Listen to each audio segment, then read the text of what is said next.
was very desolate. I mean, Highway 71 is pretty desolate today if you're driving in the dark, but I mean, we're talking 1967, there's nothing out there. I mean, it's just a blacktop and darkness. And as the headlights came up, they could see something running on the side of the road. And again, like the woman hunter, they're like, what the heck is a man out here running down, jogging down Highway 71? And jogging wasn't even fashionable in 67. I mean, you know, much less a guy in a fur coat. You know, this is spring, he'd be burning up. And it's dark, he's gonna get run over. But as they got closer, they realized, wait, this isn't a guy in a fur coat. This guy is covered in hair from head to toe, and it's running kind of man-like, but faster in a stranger gait. And so, of course, his cousin's driving. You're like, I don't know what that is. She's driving into the other lane. You know, we are getting as far away as we can of this thing, and he's trying to look, and she just passes on by. And he looks back and tries to get a glimpse of the face, but of course, you know, the taillights fade off. There's not enough light to see what it is. And you know, they talked about it a little, and as they drove on, it just sort of faded into memory. Well, like some of us who had seen the movie about 1975, 76, or whenever, Carl Finch caught a showing of The Legend of Boggy Creek. Prior to that, he had never heard of the Fouke monster. Not many people had. You know, in fact, in 67, he'd never even heard of Bigfoot. So, I mean, you know, this wasn't a subject he was researching or into, but when he saw the movie, he thought, man, you know, I think I saw that thing back in 67. And so he kind of put his thing on the internet, I think I saw a Bigfoot, and people picked up on it, and that's how the story got out. But the interesting thing about this is, Carl Finch didn't know anyone in Jonesville. He had never heard of the Fouke monster. And right in the place he told me he saw this creature, I said, well, man, did you know that right about in the 60s, when you said you estimated you saw this and where you saw it, was right next to Jonesville, where all these people were reporting the same thing? He's like, no, I had no idea. And he had no way of knowing. So to me, that really corroborates what those folks were saying, because you had an independent witness. Really compelling. So you got all this stuff coming out in the newspaper, and you had a wannabe filmmaker who lived in Texarkana by the name of Charles Pierce. And he had been many things, a graphic designer. He was a TV personality. He played Mayor Chuckles on Shreveport TV, all kinds of stuff, man. This guy did it all. He had an advertising agency and had been filming commercials. So I think he got the bug, like, man, I think I should film a movie or a documentary. And he's like, what would I do? I would want to film it around the regional area, obviously. So when he saw reports of what he, quote, a hairy monster jumping on people down in Fouke, he thought, man, this is perfect. I can just drive down the road. That's a fascinating story. It'll make a great documentary, is what he started out, his purpose was. But of course, that ended up becoming The Legend of Boggy Creek, which was a feature film. And it was a really fascinating process unto itself, just the making of the movie. And my book goes into this in much greater detail, obviously. But, you know, he had to go down there and interview people. You know, he started interviewing people and getting their stories, the ones that were willing to tell. Some people like, I don't want nothing to do with the movie. They wouldn't tell him the stories or share it. So he used a combination of what was in the paper and the people that were willing to come forth. A lot of the Jonesville sightings he incorporated in there. So he, you know, ended up filming the movie for $120,000. He borrowed $100,000 from some old boy in Texarkana that was like, you want to do what? Film a Bigfoot movie and you need $100,000, you know? I mean, he had to really convince this guy, no, seriously, it's a good story. I promise you, people are hyped up about this subject. It's going to make a great movie, man. So, you know, $100,000. Now, this is 1971, you know. I mean, I'd have a hard time getting $100,000 given to me, but you know, it was a huge challenge because you know, he's using a 35mm camera. He didn't have this, you know, an HD camera he could run down there and a laptop that he could edit on. I mean, you know, we could decide we were going to make a horror movie and make one tomorrow if we wanted. The case back then, I mean, it was just astronomical as to what he had to do as an unknown filmmaker. He's not connected to Hollywood, and he wanted to make it of the region. So he filmed it, and they got people to act in it, act out their parts, you know. At times, he would sit up at the gas station, and they're like, yeah, that lady right there, she'd make a good Bobby Sue, you know. And so they'd run out there, hey, ma'am, can we talk to you a second? Okay. Would you like to be in a movie?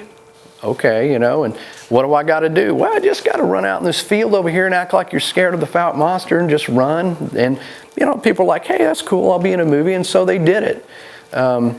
And so, you know, he had tied in a lot of the locals to the movie. And if you go there today, you know, of course, everybody was in the movie. Oh, my grandfather was in it. My cousin was in it. And I'm like, there couldn't have been that many people in the movie. I mean, you know, like 800 people. But he put it all together. And The Legend of Boggy Creek debuted in Texarkana in 1972. He had taken it out to Hollywood and tried to get a distribution deal. And again, they're like, just like the old boy that's trying to loan in the money, like, who are you? What? You got a Bigfoot movie? You're from Arkansas? I mean, dude, is this a joke? We don't want nothing to do with it. Yeah, you know. Yeah, we're not going down there. We've heard it's scary. And you got hillbillies, and now you got hairy swamp monsters.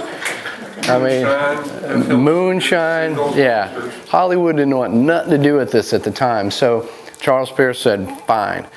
Took the movie in the can, came back to Texarkana. He literally rented a movie theater himself. He paid the projectionist. He paid the person to take the money, the people taking the concessions. They had to use a fire hose to wash out this old Texarkana theater down there just to get the sticky off the floor so people could come in.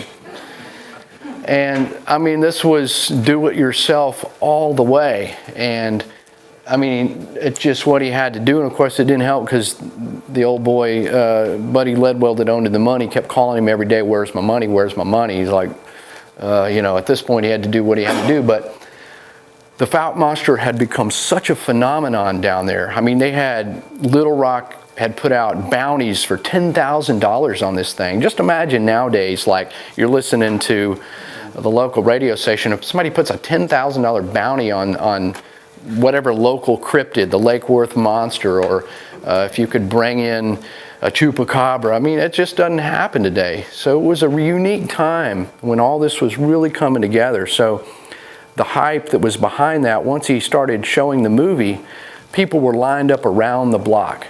I mean, they would have to bring sack lunches because you couldn't get into the next showing. You had to sit there in line, maybe a couple of showings down, matinees going. It was rated G, so he had kids in there. There was kids screaming. There was adults screaming. You know, there was people screaming, oh my God, I'm in a movie, you know, the locals. So it was just a huge buzz, and there was lines of people, and the paper covered it. And then so he's like, well, I got a kind of another cut of the movie which wasn't really up to snuff, but he started showing that down in Shreveport, and it was the same thing, lines around the theater. So it became a huge phenomenon. And of course now Hollywood's, hey man, Mr. Pierce, remember us? You know, he's like, no, I don't think I remember you. Who? What? Yeah, get your own Bigfoot movie. I'm doing fine. But of course, you know, ultimately he knew it needed to go out of his hands. He could only show it so much. And a distributor, Halco International, came in, and they literally cut him a check for $1 million to buy 50% interest in this Bigfoot movie made by a guy who had never directed a movie with people acting in a movie. He had never been in a movie about the Fouke monster, this little hometown thing. And so he made good on this, you know, and this ended up bringing the creature to a much higher level of fame. I mean, if you're familiar with Bigfoot research or any research like that, you've got a lot of local phenomenons, names for the creatures, the Caddo critter and the Lake Worth monster and the Chambers Creek monster. But there's very rarely a time when it all comes together and a cryptid like this gets his own movie and becomes so famous. And of course, this, people had already kind of been milling around Fouke because of the newspaper articles, but once the movie hit and became such a huge phenomenon, you can only imagine carloads of people coming down there, running all over people's property. I talked to a lady who said back in the 70s, wake up, and on their front lawn, people had pitched tents. And they'd go out like, excuse me, what are you doing? Well, with binoculars, we're looking for the Fouke monster. It's like, what?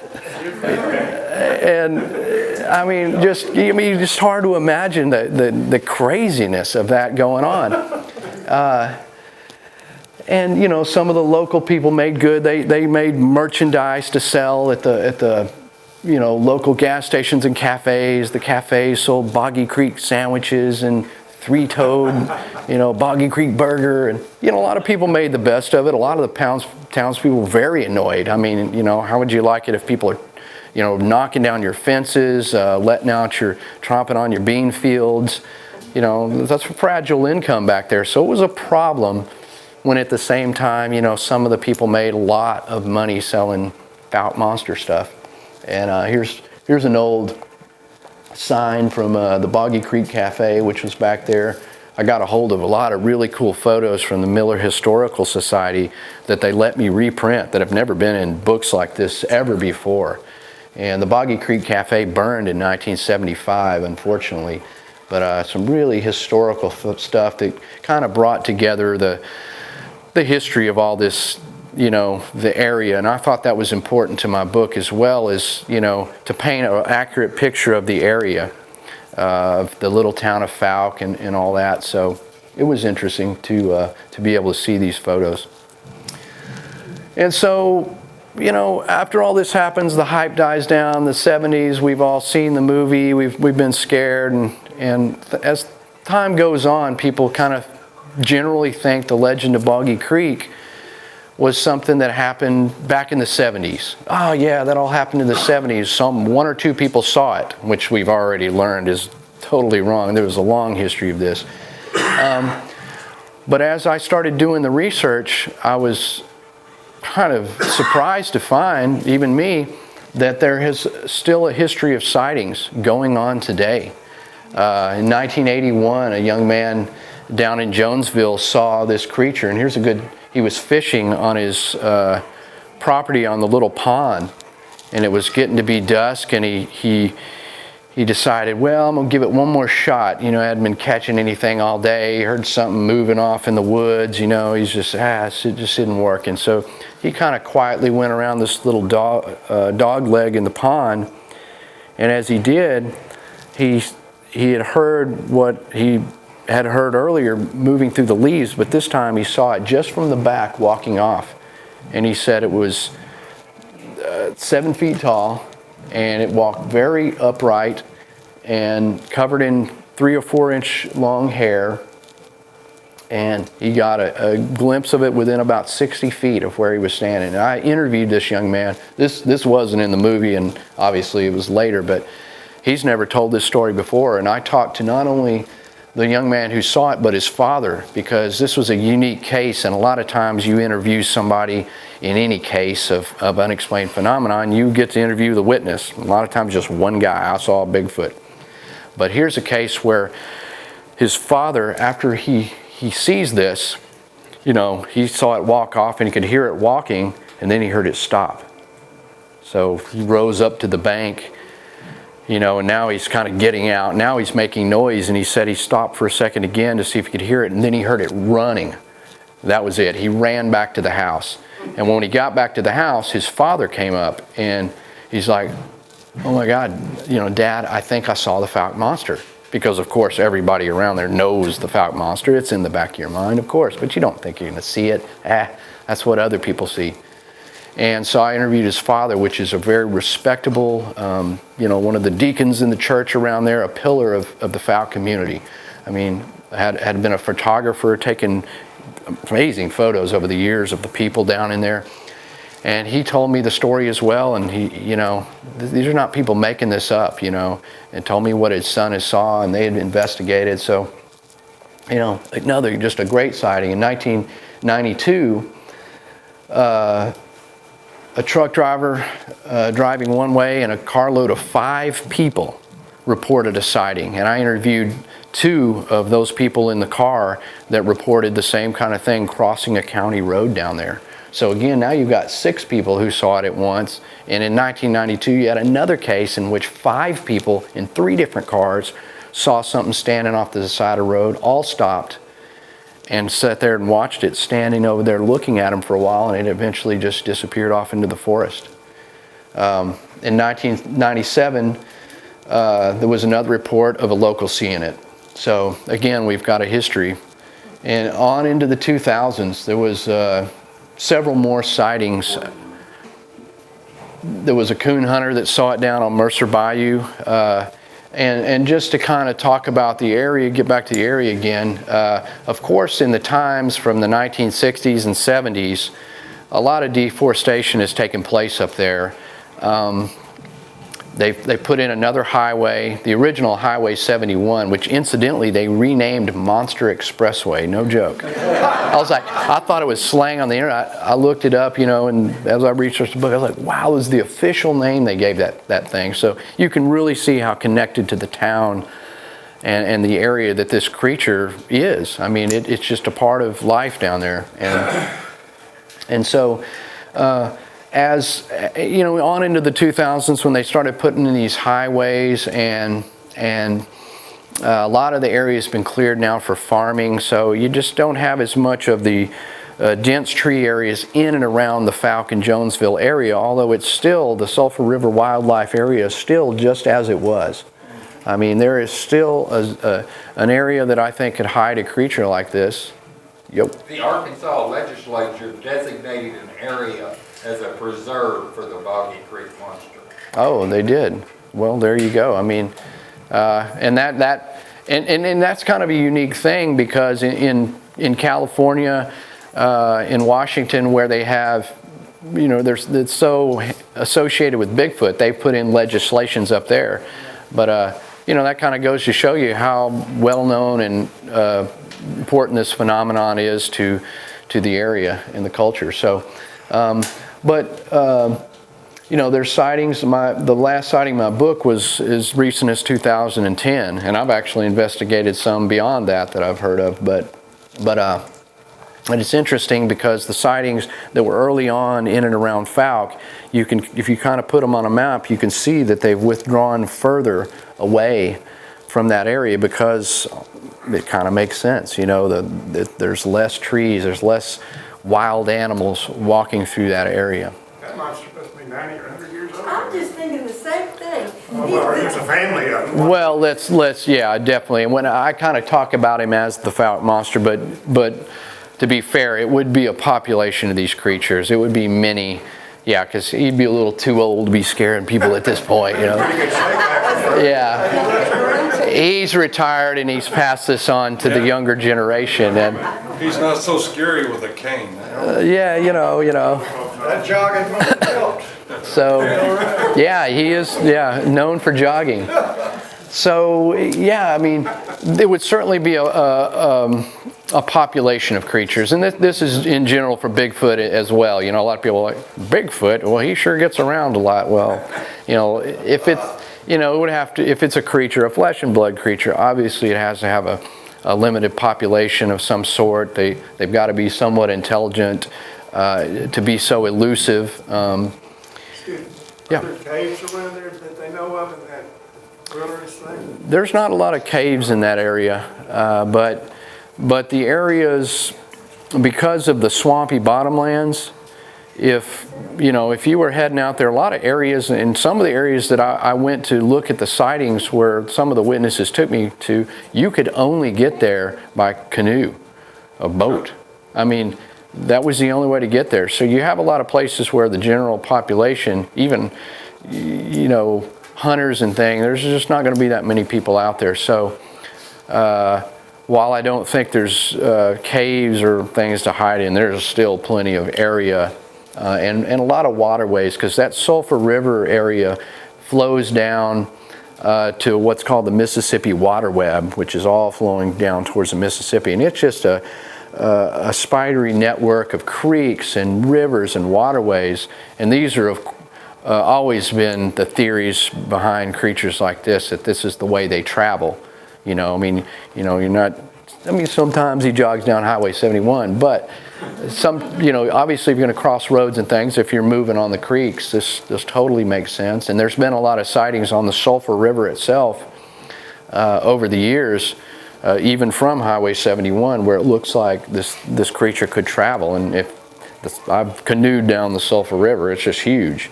I mean, you know, if something could walk down there at night and nobody ever see it, you know, unless you just are in the right place at the right time. If you go to Google on your iPhone, you can see that area. Right. And Jones is right there close to Jonesboro, and you can look it up, and right there it is. Yeah, it gives you the good visual, and I think that's what a lot of people that ask me, like, how in the world do you think with civilization and everything, all the highways, that anything like this could even exist? Here's a beautiful picture of Boggy Creek that was taken not just a few months ago. And it just, you know, this doesn't do it justice, but again, the area is just, it's a really cool and, you know, just a spooky area. It's inspiring.